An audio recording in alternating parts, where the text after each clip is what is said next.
Welcome to the channel. Today we're going to be doing something exciting. I'm going to be giving you a pure coconut salt bar recipe. I've made a lot of pure coconut soaps in the past, but this recipe is going to be very simple but a little bit more elevated to add some great extra skin loving benefits, and also the extra benefits of a salt bar. So this is going to be a 6-ingredient recipe, but it's still going to be super simple. We only got one oil, and it's going to be very simple and pure, and it's going to be super great for all skin types. So I'm going to give you the recipe in a second, but I want to go over some of the main things we're going to do today. So I'm going to show you how to make the soap. What we're going to be doing is a pure coconut salt bar. So like I said, this is going to be 100% coconut oil. It's going to have some extra ingredients to make it extra good, like sugar and white K1 clay. You've got, of course, lots of salt, and I'll explain about that in a second. And then this is not going to have any essential oils or scent in it. You can, of course, add that if you want, but this is just for what I'm going to give you. This is going to be super clean and fresh, no scent in it. I'm going to be making 2 slabs of this soap, so that's going to be 100 bars. But you can take this recipe and put it in soap calc and change it to your needs and stuff. So yeah, let's go ahead and get into the recipe. So this is going to be 100% coconut oil, but I've got 160 ounces of coconut oil in my bucket. I'm going to be doing a 50-50 water discount, so we're going to have 21.99 ounces of water, and you'll measure that same amount for your lye. If you want to check out a video where I go into full detail about 50-50 lye solutions, I have a video, and I think it's in my beginner soap series that you can check out for that. I'm going to be doing a 25% super fat just because this is a pure coconut soap.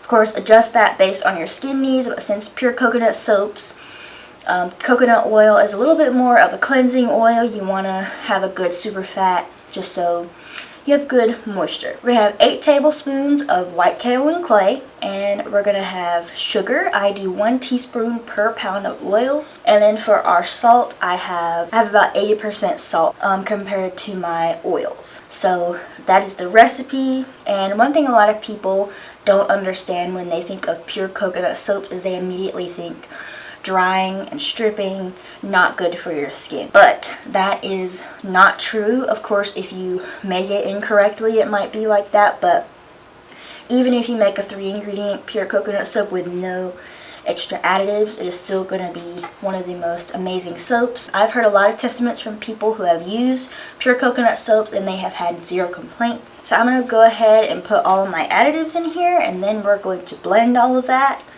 and then we'll do our lye solution. So I'm going to bring you in and let you look in the bucket. First, I'm adding my salt.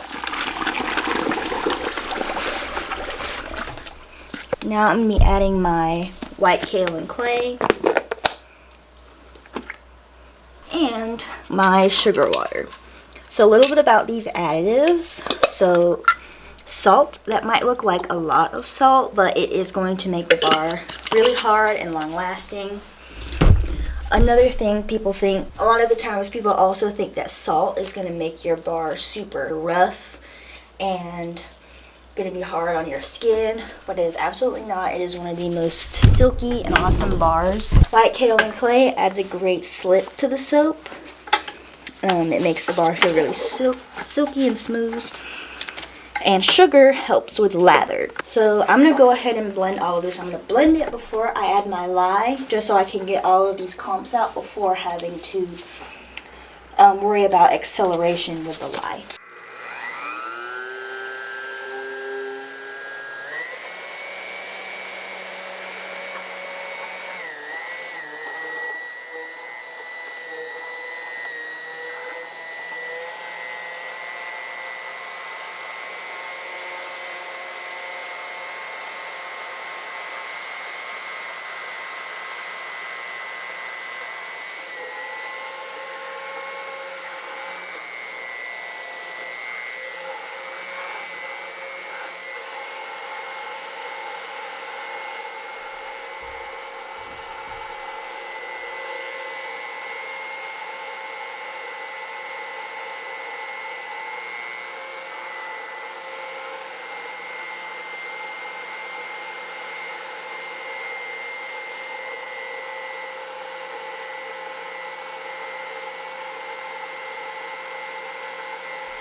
So it might look a little interesting, like it's a little chunky, but that is like these little that is just the salt, because it is not mixed with anything, like it's not soaked yet, so it's kind of sitting and settling at the bottom. But all of my kale and clay chunks are mixed, so I'm gonna go ahead and add my lye. But one thing to note when you're making salt bars, and what you need to do is we want to get this soap to a nice, pretty thick trace, because your salt is pretty heavy, and you don't want your salt to start sinking to the bottom of your mold, and it's gonna look weird, especially if you have colors. So I have my life safety gear on, my gloves, and my safety glasses. And we're gonna go ahead and pour this in nice and slow.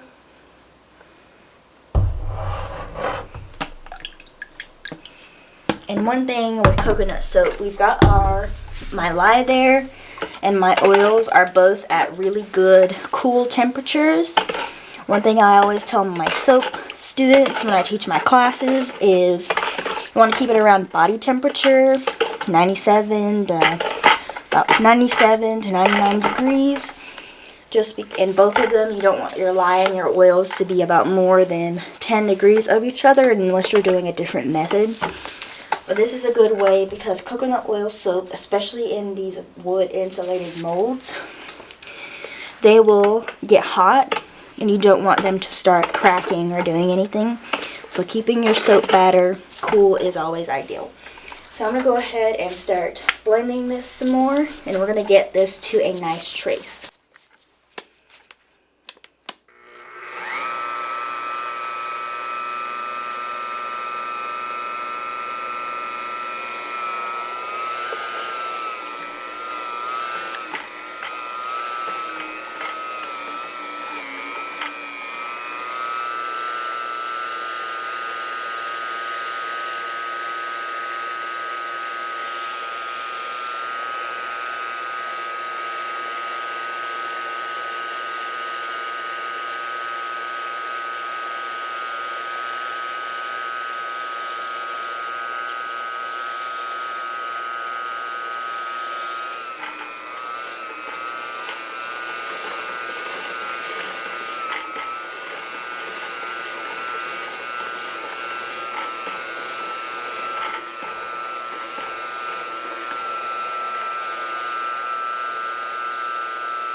Okay, this is at a good thick consistency now, so I'm going to go ahead and get ready to pour this into my mold.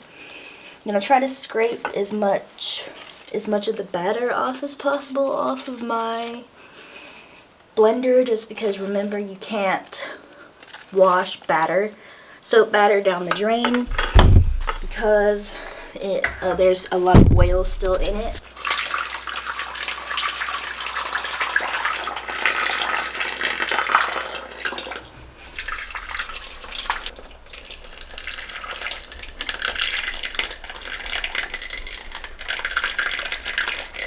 Here is the soaps poured in the molds. So I just got the soaps poured in the mold, and I think that it looks good. It came out well, and that color is going to lighten up a lot. Our pure coconut salt bars are like pure white. I'll be back to show you the final result in a little bit, but I wanted to talk about something that I have been thinking about, but I haven't seen a lot on the internet, and would have been something that would have been helpful for me. If you start making larger batches of soap, you'll probably see one of these at some point.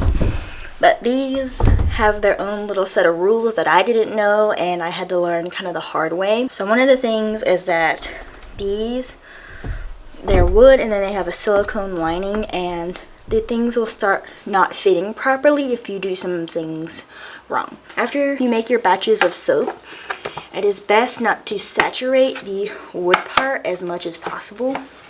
So there are ways to clean it. I'm not saying don't clean it, just there are some ways to clean it without rinsing it fully underwater and washing it, because wood expands and shrinks under certain conditions, and that is one of the reasons why your silicone mold might not be fitting how it normally should. So what we do is, if we try to be as neat as possible, but you will get soap batter on the edges and stuff, we normally let it harden and we scrape it off, and then we use our 99% alcohol to wipe it off. Now we have used like some water and dish soap to clean some areas, but we try our hardest not to just saturate the whole thing in the sink.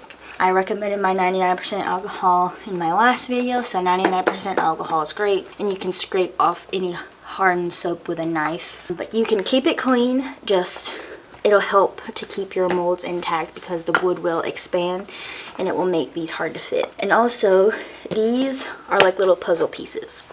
So the mold and the wood. So as you can see, what we have done is we have numbered the corner. These are nice markers that are waterproof.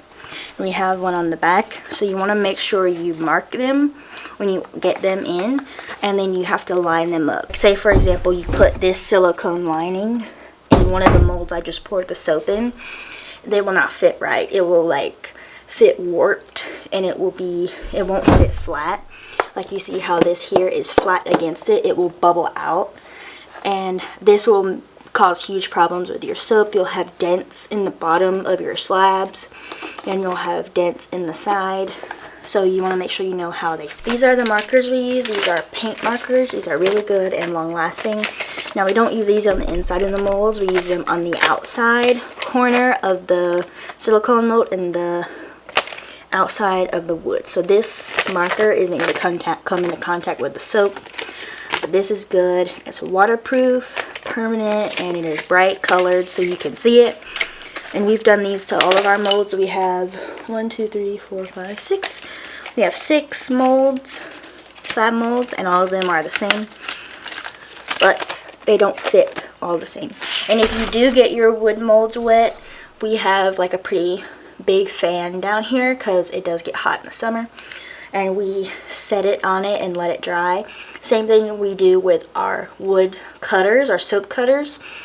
We do have to wash those underwater sometimes to get the soap off, and we immediately dry them as good as possible, spray them with alcohol because alcohol evaporates very quickly, and we set them in front of a fan, high blast, to get the water off as quick as possible. So that is a tip about the wood molds that I think you guys would really find helpful, especially for those who are getting into slab molds and are kind of confused on why all of a sudden they don't fit anymore and you're having a hard time because your soaps are denting or something like that. So now that I've talked all about that and we've made our soap, I'll be back to show you the final result in a little bit. But if you enjoyed this video, make sure to like and subscribe. Comment down below where you're from. I love to see that, and thank you guys for watching.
JudgeJudy.com.